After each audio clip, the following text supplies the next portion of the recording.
If you want to know how to set up your Kraken API, then this is the correct video, because we're gonna guide you through it step by step.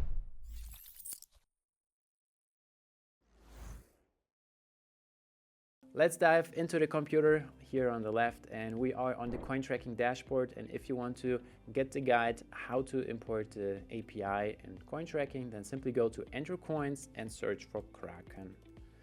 Then you click on Kraken and you will see the step-by-step instruction how to set up your API and implement it in CoinTracking. All we have to do basically is click this link, then you will be guided to the correct site, and then click Add Key. If you have no key, there will be a big box with Add Key. In our case, we have one here.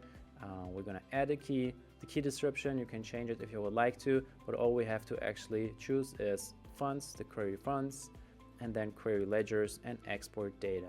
The rest you can leave as it is, and then simply hit generate key. And that's pretty much all you have to do. Now you copy the key and insert that into CoinTracking with the API key. Then go back to the same window and copy the private key.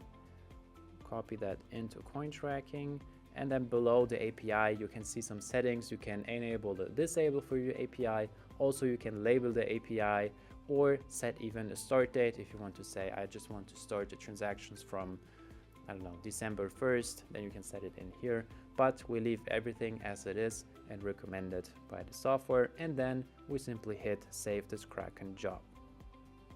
Now CoinTracking will import the API, and you will see with a green box that the API job was successfully implemented. I hope this video guide was helpful to you, and if you have any questions, leave them down below in the comment box. We will happily help.